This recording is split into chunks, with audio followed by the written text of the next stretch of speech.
الشيطان الرجيم بسم الله الرحمن الرحيم الحمد لله رب العالمين والصلاة والسلام على أشرف الأنبياء والمرسلين نبينا وإمامنا محمد صلى الله عليه وعلى آله وأصحابه أجمعين. أما بعد، السلام عليكم ورحمة الله وبركاته.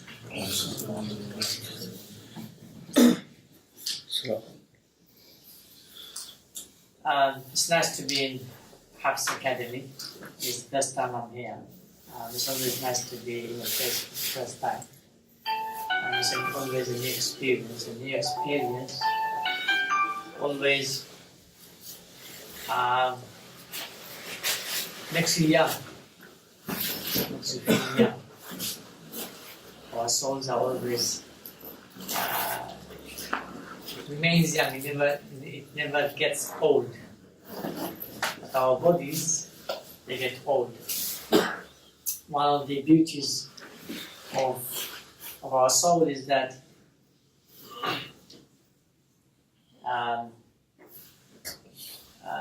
even the pains, our soul can eventually forget.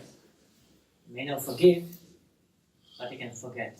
But when it comes to the physical body, this is a mark on the physical body. It takes time to heal. Sometimes it never heals. So the soul is young, and it always remains young. It's a body like it's old. So when you go to a new place, the whole experience is a wholesome experience. Your soul experiences it, your mind experiences it, your body experiences it. And you connect with the soul more and you connect with yourself more than if you were to go to the same place again and again. So it's always good to travel to new places and see new places, see new people, and experience new things. It refreshes your mind, it refreshes your heart. Also, enlightens you. Sometimes you need the inspiration that is needed that to motivate you.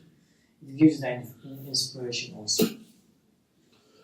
Our topic today is overcoming oppression. And the reason I chose that topic was because a lot of people have this misconception of mercy and patience. Mercy and patience. And because of that, because they have that misconception of mercy and patience, they make the oppressors oppress more.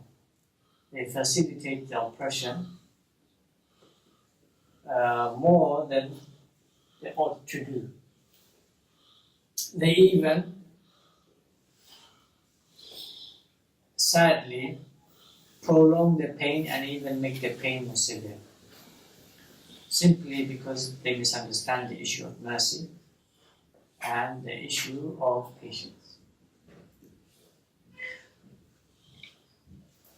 Also, there is a misunderstanding on what is oppression and what is not oppression.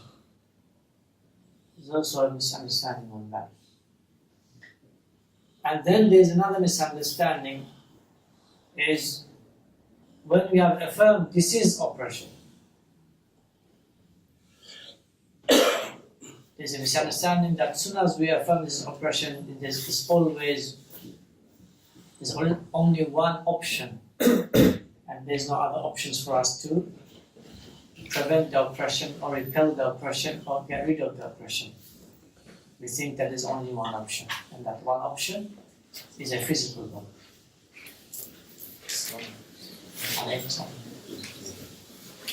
So these are some of the misconceptions we have, and because of these misconceptions that we have as a human, and then as a Muslim,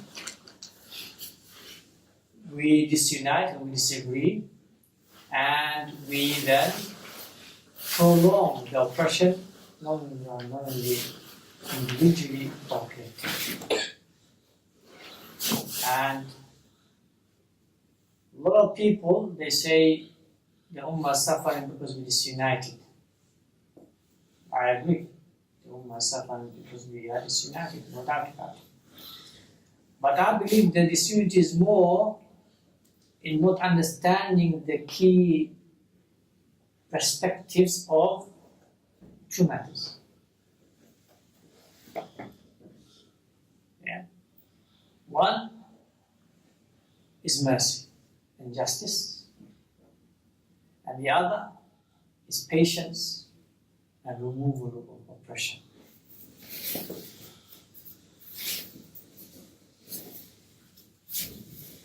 Because people do not understand these matters, people tend to then, even if they want to unite, they disunite by their actions.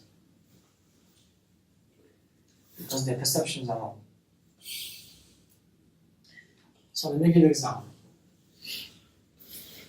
When you are speaking about justice, you don't speak about mercy.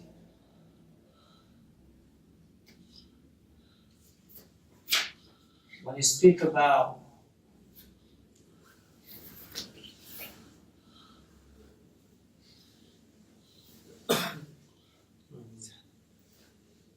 oppression, you don't speak about patience.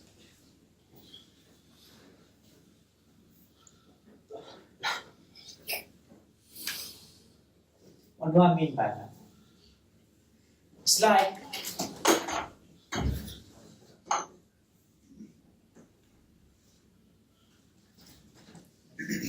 someone comes and is trying to break down the door and trying to rob your house. If someone comes then and says to you, be patient, what will you say to them? What will you say to them? The least you say, this is not a place to be, for me to be what? The least, the minimum. The maximum you give my thumb. Yeah, someone's trying to rob me, rob my house, and you're patient. What's wrong with you? You crazy?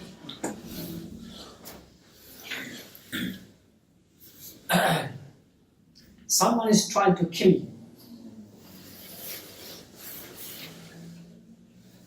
And someone else comes and says, show mercy to him.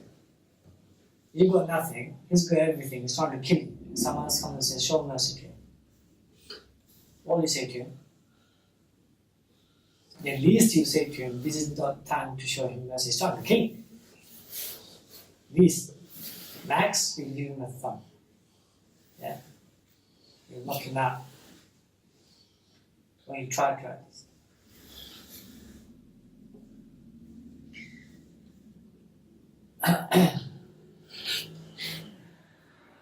And this is an ongoing cycle that is constantly is happening. In the context where there should be establishment of justice, we are saying show mercy. In the context where there should be repulsion of oppression, we are saying be patient. Yeah? This makes the pain more worse, it delays the establishment of justice, it prolongs oppression.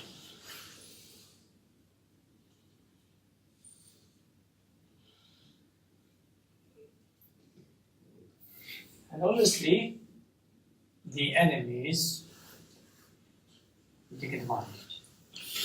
And they have been.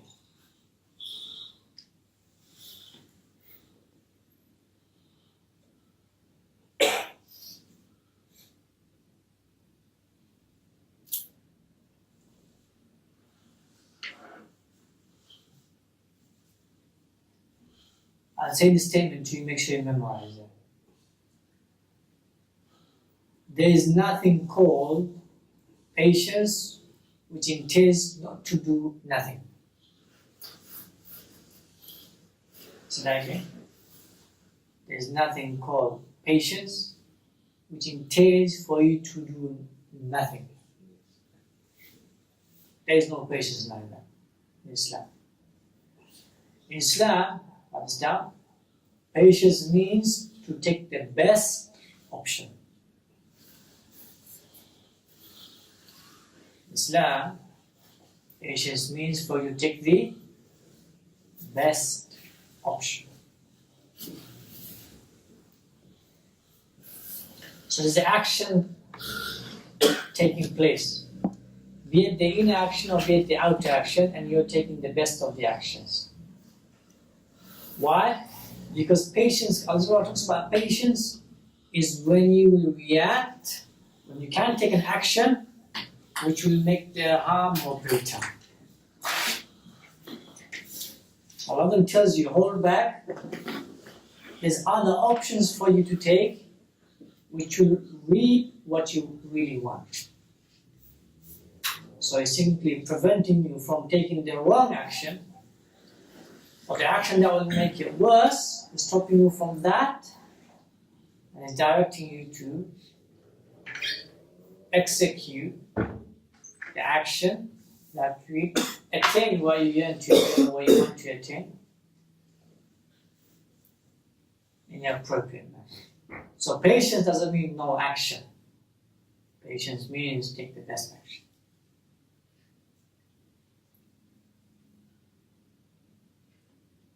Yeah.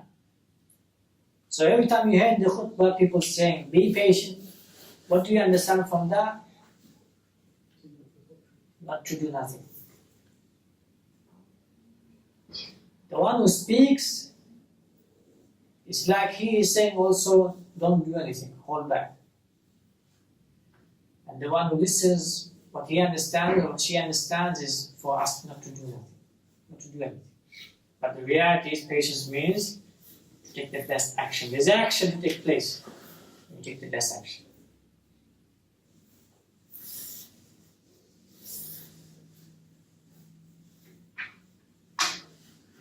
لكل مقام مقال.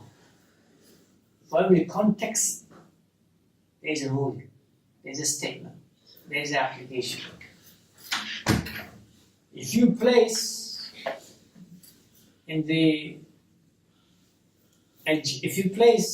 a general text in a specific context, it will go wrong.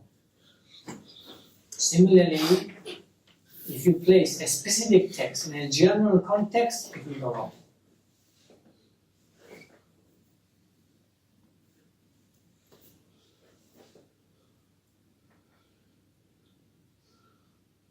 Let me give another principle, and that is, when you speak about Islam, you speak about mercy. But when it comes to application, you speak about justice more than anything else. Isn't that good? When you speak about Islam, you speak about Islam. You speak about mercy. The mercy of Islam. I'll give examples. When it comes to application, you apply justice first and foremost. Because without justice, you can't establish what? That's excellent.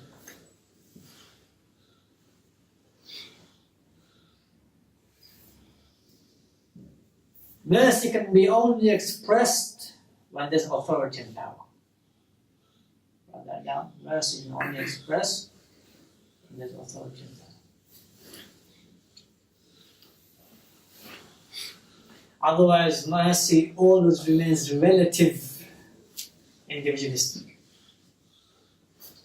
It always remains relative and individualistic.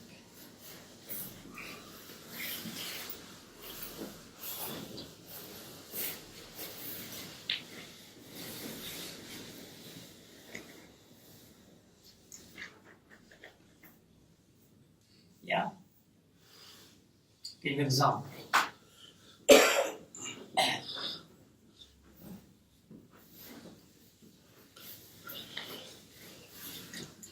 All of us heard the khutbah, show mercy to your neighbor, show mercy to your parents, show mercy to your children, show mercy to your siblings. All of us heard the khutbah. Yeah, constantly, consistently. But how many of us actually apply it? Very few. Why? Because sometimes your parents do wrong. Sometimes your siblings do wrong. Sometimes they oppress and you fight back. So the reality is completely different than the theory that's been told to you from the minbars. Your reality is different. That's with everyone. Even the person who's talking in the minbar shows mercy, there sometimes doesn't show mercy. Sometimes he establishes authority. Sometimes he establishes his justice. Sometimes he repels the oppression. He's not showing mercy all the time.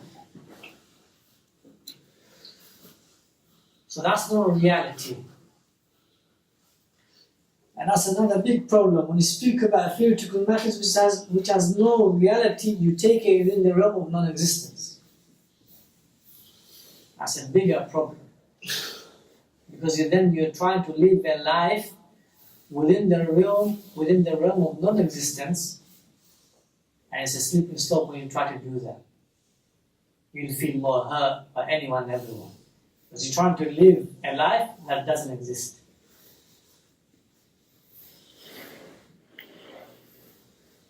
I always say this. A lot of the Muslims, they live in a theoretical world. They're not living in the real world. They have a theory in the mind by which they try to live themselves, but then the reality knocks them down constantly, and eventually they wake up.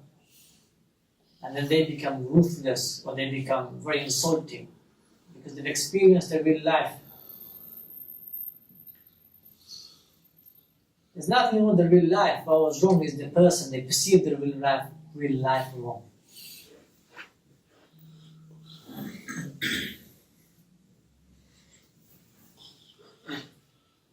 So going back,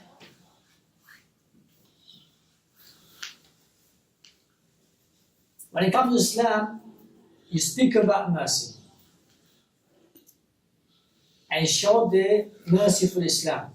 But in order for you to get there, first and foremost, if there's oppression, you need to repel the oppression. You need to remove the oppression. Then you need to establish justice, individually, collectively, through institutions and organizations and bodies.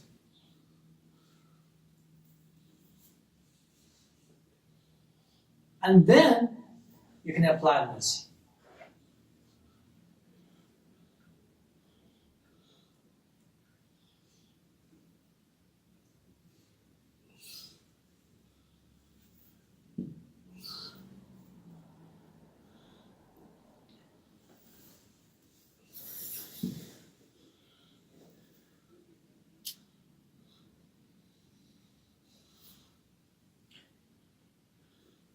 If someone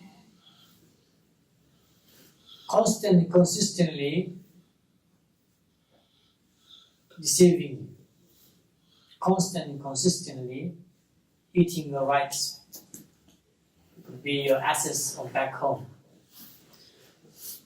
or even your assets here, consistently eating it away. What are they doing to you? They are oppressing you.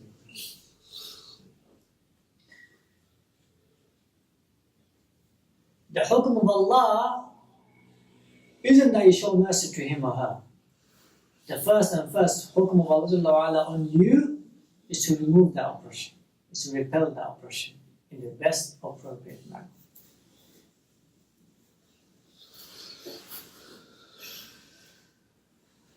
That's the first hukum.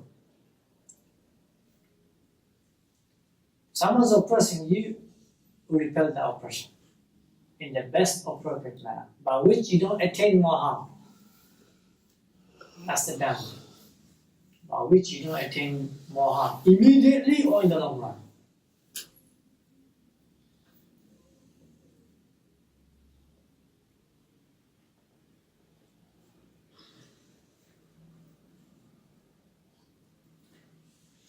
Second, establish justice.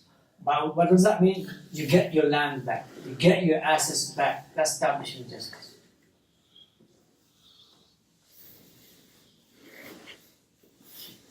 Third, now you can show mercy to him. What does that mean? You can forgive him for eating all your rights for so many years. Maybe 40 years he's been eating your assets. You can forgive him. That's showing mercy.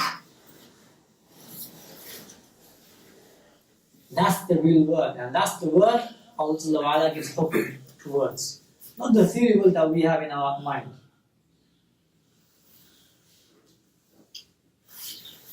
If we don't go and follow in that step that Allah gave us, then the oppressors will oppress more. Your pain will be more.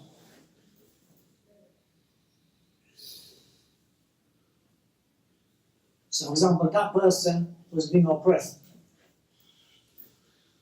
he simply takes it. The other guy will continue to eat his assets, maybe take his assets in his name or in her name. And he or she may have nothing with it. She may become homeless, he may become destitute.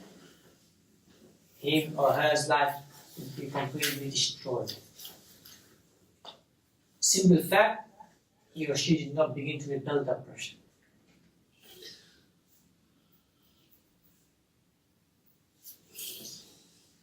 So first and foremost, when you're being oppressed, the first hukum is repel it. That's the first hukum. Repel it. Second one, establish your justice. That's the second hukum. Third, you show this. I'll take question at the end of the lecture. The Muslim Ummah as a whole and individually, because they have misunderstood the three steps of first, repelling the oppression, second, establishing the justice, third, executing the mercy and showing the mercy. In these stages, because the Muslim Ummah has reversed them completely in the theory, our oppression is prolonged, our pain is more severe, and we become disunited in our approaches.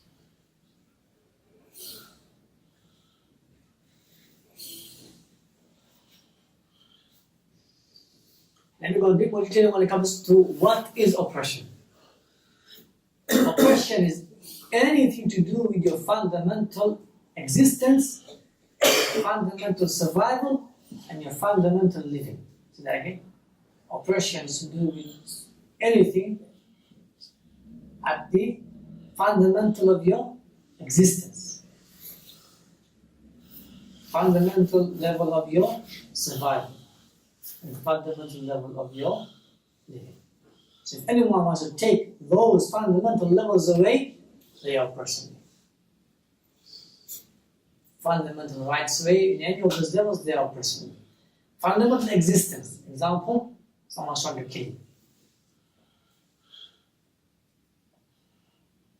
Write them down, brothers, you forget them.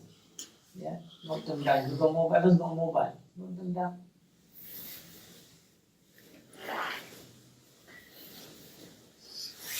Someone's trying to kill you. Killing is the utmost level of what? Oppression. They're trying to make you non-existent. Yeah? What do? You let them kill you? What do? What's the hukum of Allah? You repel it. Does Allah say, "Now be merciful, let him kill you"? What does Allah say? Repel it. Is that clear? Fundamental level of your survival. Someone's trying to starve you to death. So they're not trying to kill you, but they're trying to starve you to death. Yeah. What do? Repel it. Someone's trying to make you homeless. Part of the survival. What do? Repel it. It's a fundamental level of oppression. Okay, living. Someone is trying to take away your income completely. So you have your lands of income. Someone's trying to completely take that land away and make it his land. That's your living. These are all fundamental level of oppression. They do not come under the category of adha. they come in the category of dhulm.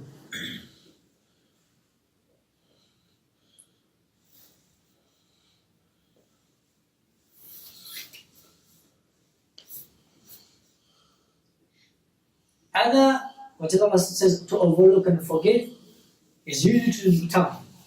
Someone slanders you, someone backbites you, someone gossips about you, someone lies about you, someone character assassinates you. These are all other. They're not taking any fundamental rights from you at the level of existence, at the level of survival, at the level of living. Yeah? That, if you want, you can forgive, overlook, ignore, show mercy to them. No problem.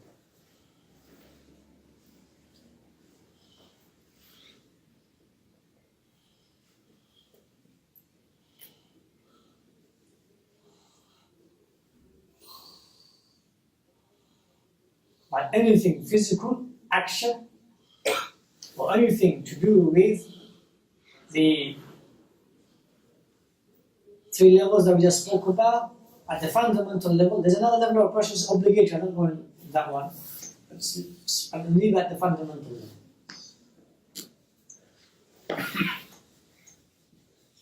Then you repel and you fight back. At the moment, the Ummah is mostly going through the fundamental level, where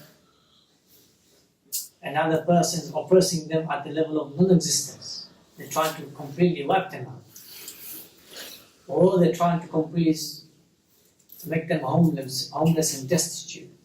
Or to make them completely poor and without any income.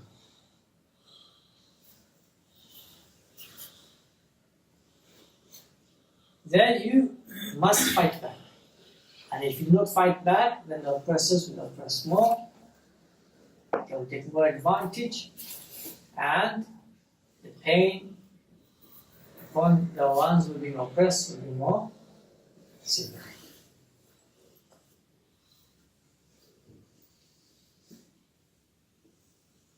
Overcoming oppression starts from one grand mindset.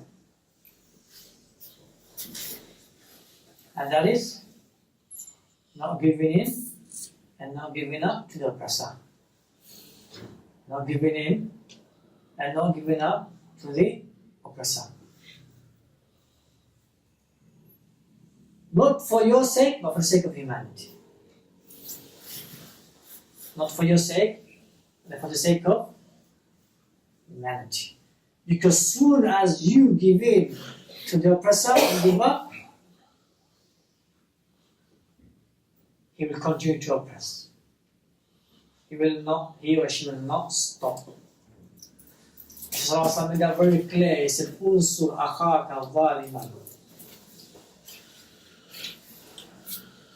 Assist your brother who is the oppressor. Assist him. How do you assist him? Stop him from oppression. Stop him. Do whatever you have to do to stop him from oppression. Why? Because if you don't stop him from oppression, you will assist him to what? Oppress more. You will assist him to oppress more. He will not stop. It's a sheer nature of the human being.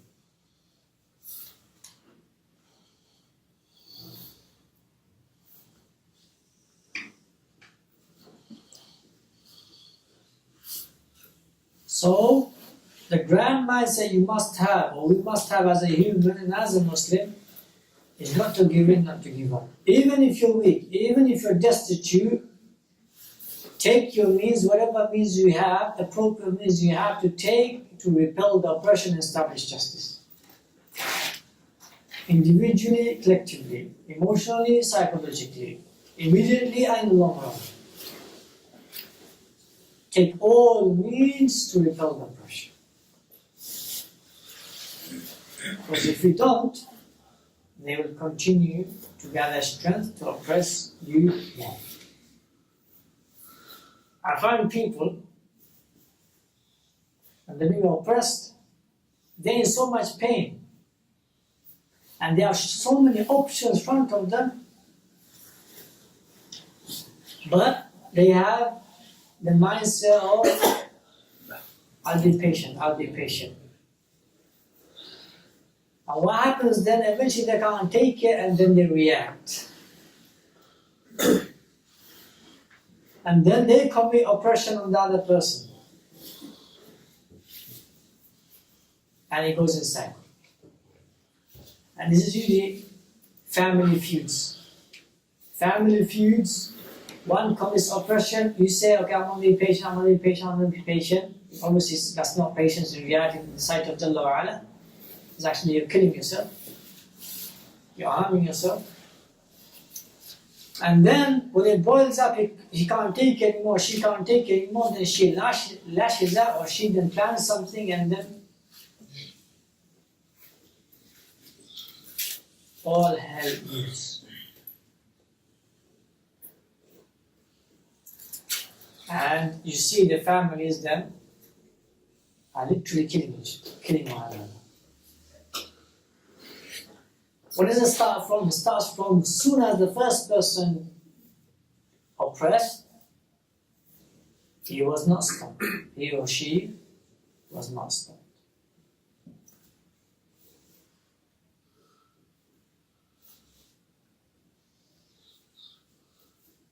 After you take the means, you make dua to Jalla wa Ala. Allah knows your heart, whether you forgive him or her or not. He knows. Keep that between you and Allah. But when it comes to the physical reality, it's about repairing the oppression and establishing justice.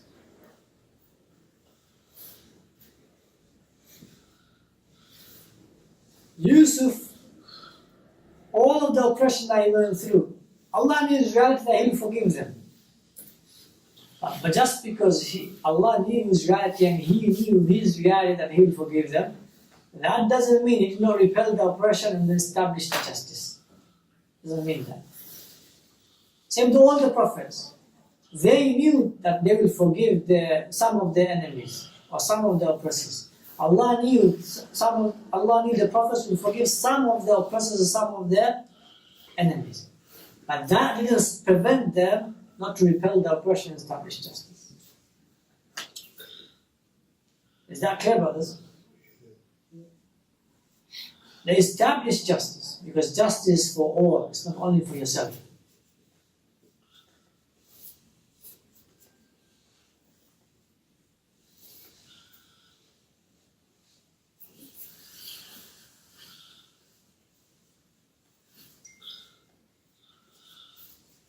So make dua after taking the means. Seek assistance before you take the means. Make dua after you take the means. Seek assistance before you take the means.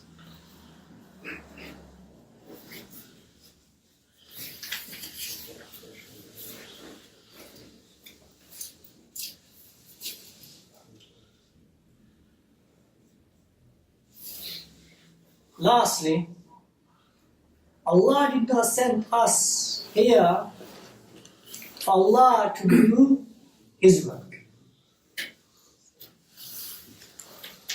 Allah did not send us here for Allah to do His work. Allah sent us here for us to do our work.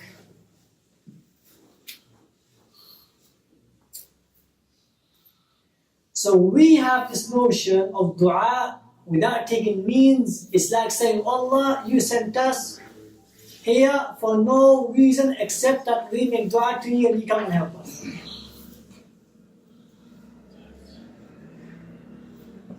Is that clear? It's like saying, Allah, you sent us here for us to do no work except that we make dua to you and you come and help. What's the point of us? Allah does His work when you have taken your utmost means. And He does it not because you cannot attain the victory or he cannot repel the oppression, he does it to show that he is on your side.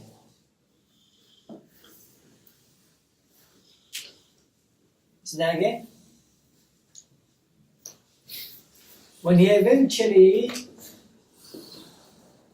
does his work, he does it not that you will not be able to attain victory, not that you will not be able to, the haqq in of yourself will not able to overpower the batil, not that, that's in the sheer nature.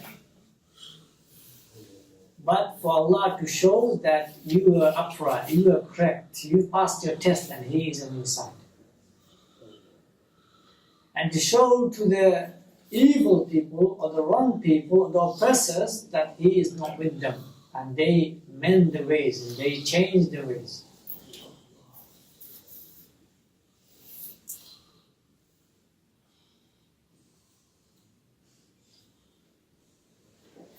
When you have this mindset, Allah will do everything, you then become, not only do you become lazy and unproductive, not only do you become individualistic, theoretical people, you live in the realm of non-existence. The worst thing is, other people begin to take your burdens. Other people begin to take the burdens and they begin to reap the excellent opportunities from Allah subhanahu wa ta'ala. That is the worst thing.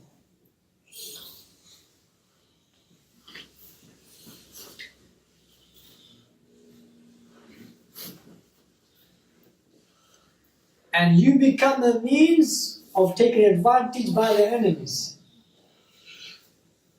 And you become a weak link within the Muslim Ummah. Whichever level you're in.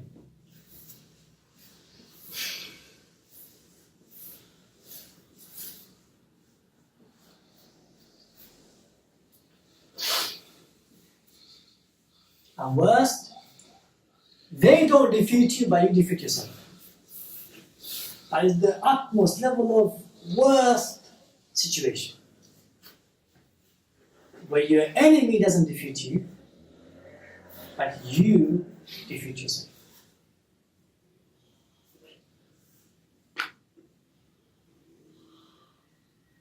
Okay? It's a sad reality of us. And it all comes down to misunderstanding mercy, misunderstanding patience, misunderstanding oppression, misunderstanding justice. Boils down to these formats. سبحانك اللهم وبحمدك أشهد أن لا إله إلا أنت أستغفرك وأتوب إليك. السلام عليكم ورحمة الله. Questions, Bismillah. I think you answered it. It was just, when you said that the first step is repelling. Yeah. I was going to see, could you give that examples of how you could repel? Obviously, sometimes you might not know how to repel. For example, if you're being robbed, for example, how could you repel? You repel? If you got no way out. Yeah, you repel immediately. Wherever you think, immediately you repel. But obviously, sometimes you can't think through. But you repel straight to whatever you think. Even if that means that the person then, actually robs you or beats you up. But you repel. Immediately what instinctive it is. If you can't think things through, you repel. Because your hukum is you repel. You don't let the person rob you. Unless obviously he's got tools that can really, really harm you. Then okay, khalas, give. If the risk is too high, khalas, give whatever you want. But other than that, general hukum is you repel. If someone's oppressing, straight away you repel. That's the general hukum. Zulm, you repel the zulm. That's the general hukum. How do you repel oppression if it's your own parents perhaps are oppressing you? Because you have to respect your parents in Islam. Or wife, they're the ones that are oppressing you. Yeah, there's many ways of repelling. Just because they are parents, that doesn't mean they cannot oppress. Similarly, just because you are their children, that doesn't mean you cannot oppress them. There's oppression always that can take place. by beloved ones. So when a person takes place